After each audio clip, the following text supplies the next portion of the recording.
ஆண்டவரும் இரட்சகருமாகிய இயேசு கிறிஸ்துவின் ஒப்பற்ற நாமத்தில் இன்றைய தேவனுடைய வார்த்தை அப்போஸ்தலரின் நடபடிகள் 27வது அதிகாரம் 11வது வசனம். நூற்றுக்கு அதிபதி பவுலினால் சொல்லப்பட்டவைகளை பார்க்கிலும் மாலுமியையும் கப்பல் எஜமானனையும் அதிகமாய் நம்பினான். அப்போஸ்தலனாகிய பவுலுக்குள் தேவனுடைய நடத்துதலினால் ஒரு எச்சரிப்பின் வார்த்தை உண்டாகிறது. இந்த கப்பல் யாத்திரையை தொடர வேண்டாம், நாம் இங்கேயே தங்கி இருப்போம், பிரயாணத்திலே நமக்கு பாதுகாப்பு இல்லை, கப்பலுக்கும் பொருட்களுக்கும் ஜீவனுக்கும் சேதம் உண்டாகிறது என்பதை பவுல் அறிந்து நூற்றுக்கு அதிபதியின் இடத்துல போய் சொல்லுகிறான். ஆனால் நூற்றுக்கு அதிபதியோ பவுலுடைய வார்த்தையை விட மாலுமியையும் கப்பல் எஜமானனையும் அதிகமாக நம்பினான். தேவனுடைய வார்த்தையை விட மனிதர்களுடைய வார்த்தை மேல் நூற்றுக்கு அதிபதி நம்பிக்கை வைத்தான். அந்த கப்பலுடைய பாதுகாப்பின் மேல் அவன் நம்பிக்கை வைத்தான். எரேமியாவின் புத்தகம் 17வது அதிகாரம் 5வது வசனம் சொல்லுகிறது, மனுஷர் மேல் நம்பிக்கை வைத்து மாம்சமானதை தன் புயபலமாக்கி கொண்டு கர்த்தரை விட்டு விலகுகிற மனுஷன் சபிக்கப்பட்டவன் என்று கர்த்தர் சொல்லுகிறார். தேவ பிள்ளைகளாகிய நாம் இந்த வசனத்தை கவனிக்க வேண்டும். மனுஷன் மேல் வைக்கிற நம்பிக்கை, மாம்சமானதின் மேல் வைக்கிற அந்த நம்பிக்கை நம்மை கர்த்தரை விட்டு விலக்கிவிடும். நூற்றுக்கு அதிபதி கப்பல் எஜமானனையும் அந்த கப்பலை நடத்துகிற மாலுமி சொன்ன வார்த்தையையும் நம்பி அவன் புறப்பட்டான். அதனுடைய விளைவு, அதற்கு பின்பு வந்த கடும் காற்று, அதற்கு பின்பு எழும்பின புயல் அந்த கப்பல் உடைந்து போகத்தக்கதாக இருந்தது. இன்றைக்கு உங்களுடைய வாழ்க்கையில் நீங்கள் தேவனுடைய வார்த்தைகளை அதிகமாக நம்புங்கள்.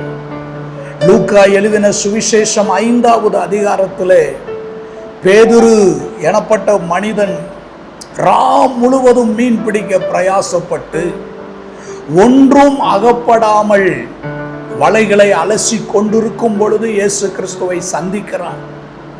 இயேசு கிறிஸ்துவுக்கு போதகம் பண்ணுகிறதற்கு தன்னுடைய படகை கொடுக்கிறான்.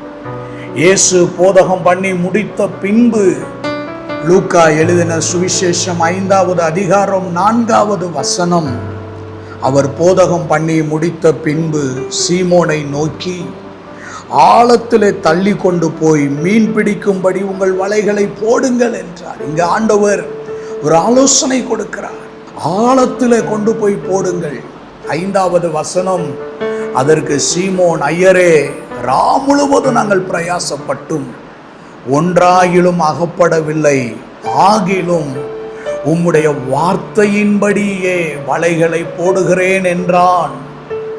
பேதுரு சொல்லக்கூடிய வார்த்தை, முழுவதும் நாங்கள் பிரயாசப்பட்டோம், ஒன்றும் எங்களுக்கு கிடைக்கவில்லை, ஆகிலும் உம்முடைய வார்த்தையின்படி வலையை போடுகிறேன் என்று சொல்லி அவன் அந்தபடியே அவர்கள் செய்து தங்கள் வலை கிழிந்து போகத்தக்க மிகுதியான மீன்களை பிடித்தார்கள். நூற்றுக்கு அதிபதி தேவனுடைய மனிதன் தேவ ஆவியினால் உணர்த்தப்பட்டு சொன்ன வார்த்தைகளை நம்பாமல் அநேகருடைய ஆலோசனையை கேட்டு அவன் தொடர்ந்து பிரயாணப்பட்ட பொழுது சேதத்தை, இழப்பை அவன் சந்திக்க நேரிட்டது.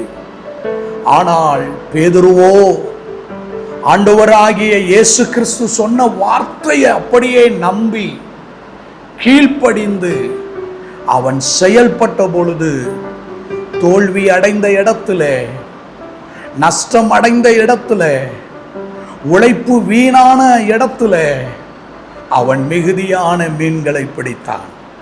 கர்த்தருடைய ஜனமே, கர்த்தருடைய வார்த்தைக்கு கீழ்ப்படியும் பொழுது நாம் நம்முடைய உழைப்போ, நம்முடைய பிரயாசமோ, நம்முடைய முயற்சிகளோ அது வீணாக போவதில்லை. நம்முடைய உழைப்பு ஏமாற்றிவிடும், நம்முடைய முயற்சிகள் ஏமாற்றிவிடும். நம்முடைய அனுபவங்கள் ஏமாற்றிவிடும். ஆனால் தேவனுடைய வார்த்தை, தேவனுடைய ஆலோசனை நம்ம எப்பொழுதுமே நம்முடைய வாழ்க்கையில நமக்கு நன்மையை செய்யும்.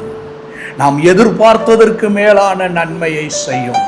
நாம் ஜெபித்ததற்கு மேலான நன்மையை செய்யும். நாம் வேண்டிக் கொண்டதற்கு அதிகமான நன்மைகளை செய்யும். இன்றைக்கு நீங்கள் உடனடியாக செய்ய வேண்டிய ஒன்று, கர்த்தர் பக்கமாய் திரும்பி கர்த்தருடைய ஆலோசனைக்கும் கர்த்தருடைய நடத்துதலுக்கும் நீங்கள் உங்கள் செவிகளை சாய்த்து செயல்படுவீர்களே ஆனால் தோல்வியை கண்ட இடத்துல வெற்றியை பார்ப்பீர்கள். வெற்றிடமாய் இருந்த இடத்துல ஒரு பரிபூரண நிறைவை நீங்கள் உங்களுடைய வாழ்க்கையில பார்ப்பீர்கள். இன்றைக்கு நீங்கள் தேவனை நோக்கி ஜெபிக்க வேண்டிய ஒன்று என்னவென்றால், தேவனே, உம்முடைய வார்த்தை ஒவ்வொரு நாளும் என்னை நடத்தட்டும். உம்முடைய வார்த்தையை, உம்முடைய சத்தத்தை கேட்டு நான் கீழ்ப்படிய விரும்புகிறேன் என்று சொல்லி உங்களை நீங்கள் தேவனுடைய கரத்தில் ஒப்பு கொடுத்து நடப்பீர்களே ஆனால் அற்புதமான காரியங்களை நீங்கள் உங்களுடைய வாழ்க்கையிலே பார்ப்பீர்கள். 100க்கு அதிபதி பவுலினால் சொல்லப்பட்ட வார்த்தைகளை விட கப்பல் மாலுமியையும் எஜமானனையும் நம்பி தோல்வி அடைந்தார். பேதுருவோ இயேசு கிறிஸ்து சொன்ன வார்த்தையை நம்பி செயல்பட்ட பொழுது அவன் மிகுதியான மீன்களை, வலைகள் கிழிந்து போகத்தக்க, படகு அமிழ்ந்து போகத்தக்க, அவன் பிரமிப்படையத்தக்க மிகுதியான மீன்களை பிடித்தான். இன்றைக்கு தேவனுடைய வார்த்தைக்கு செவி கொடுங்கள். உங்களுடைய வனாந்தரம் வயல்வெளியாய் மாறும். நீங்கள் வெட்கப்பட்டு போக மாட்டீர்கள். நீங்கள் உங்களுடைய வாழ்க்கையில பரிபூரணமான நன்மைகளை பார்ப்பீர்கள். உங்களுடைய சஞ்சலமும் தவிப்பும் ஓடி போகும். நித்திய மகிழ்ச்சி உங்களுக்கு உண்டாகும். அன்பே நல்ல ஆண்டவரே, இந்த நாளுக்காக நாங்கள் நன்றி சொல்லுகிறோம். 100க்கு அதிபதியை போல கர்த்தரால் சொல்லப்பட்ட வார்த்தைகளை நம்புவதை விட மனிதர்களால் சொல்லப்படுகிற வார்த்தைகளை நம்பாதபடிக்கு ஆண்டவர் அவைகளுக்கு எங்களை விலக்கி பாதுகாத்துக் கொள்ளுவீராக. உம்முடைய வார்த்தை எங்கள் கால்களுக்கு தீபமும் எங்கள் பாதைக்கு வெளிச்சமாய் மாறட்டும். ஆண்டவரே, உம்முடைய வார்த்தைக்கு கீழ்ப்படிந்து செயல்பட்டு நன்மைகளை சுதந்தரித்துக் கொள்ள எங்களுக்கு உதவி செய்தருளும். இயேசுவின் நாமத்தில் பிதாவே, ஆமென். கர்த்தர் நம்மை ஆசீர்வதிப்பாராக.